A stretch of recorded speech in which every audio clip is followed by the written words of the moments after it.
Good morning and welcome to the video for Monday, July the 13th. This is going to be a video for our upcoming 6th graders. As you can notice, the background looks a little bit different. I am moved into the new apartment. I will also probably be looking this direction so I can read things that are going on off of my screen.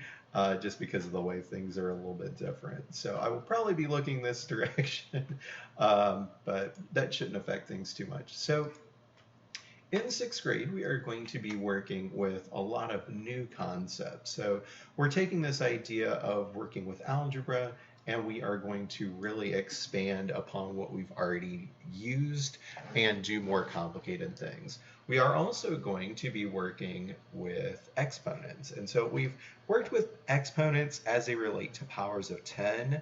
And I've given you kind of a background that this day was coming, but we haven't really spent much time with this. So now let's go ahead and look at our powers of 2. And so 2 to the first power would be 2. 2 to the second power would be the same thing as 2 times 2, which is 4.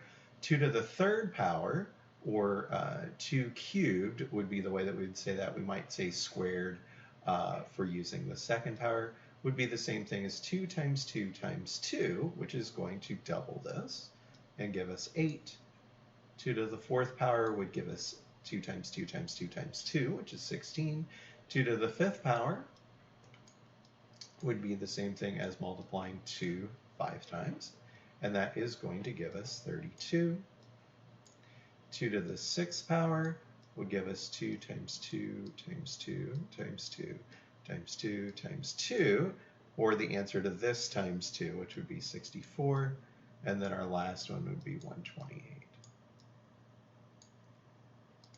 And so where that comes in for us is this is the last piece of the puzzle for doing all of the PEMDAS stuff. So when we're doing PEMDAS for order of operations, we would do everything that's in parentheses first, and then exponents, unless the exponent is part of the parentheses.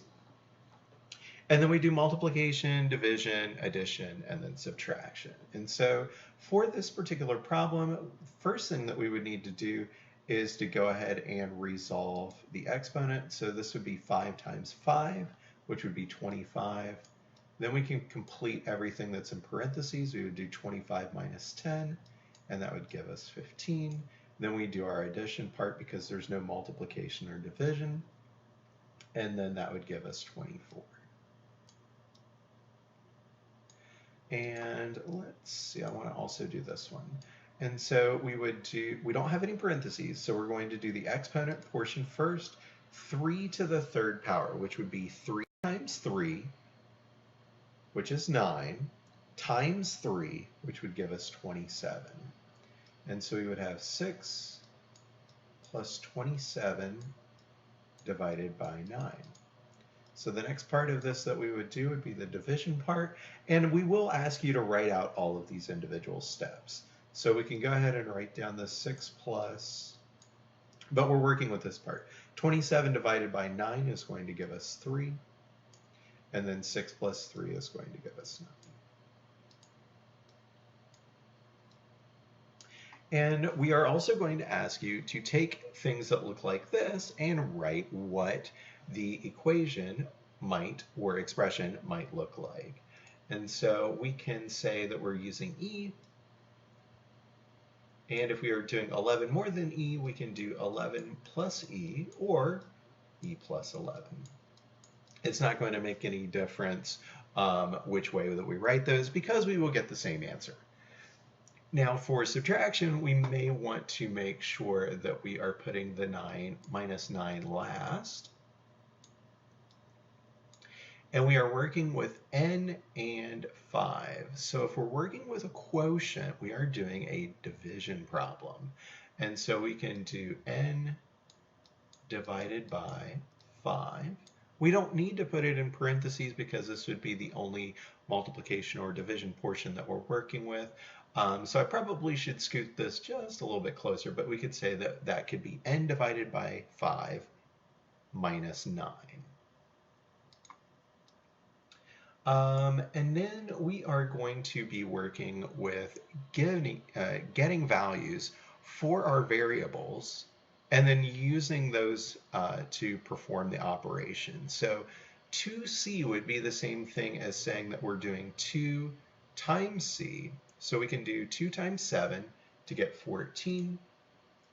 And we would rewrite this as 17 minus 14 once we've done that, and give us an answer of 3. For this one, if we use 5, we're saying that we're doing 5 squared, which would be 5 times 5.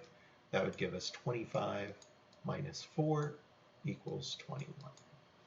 So those are the things I want to talk about for today. There are so many different things that we are going to be working with when we're talking about writing inequalities and equations and everything else. And so I'm going to choose some more topics, and I will cover those on Thursday, and then we'll probably even have more things to talk about next Monday. So I hope your summer's going well. Hope you have a wonderful day, and I look forward to seeing you in the next video.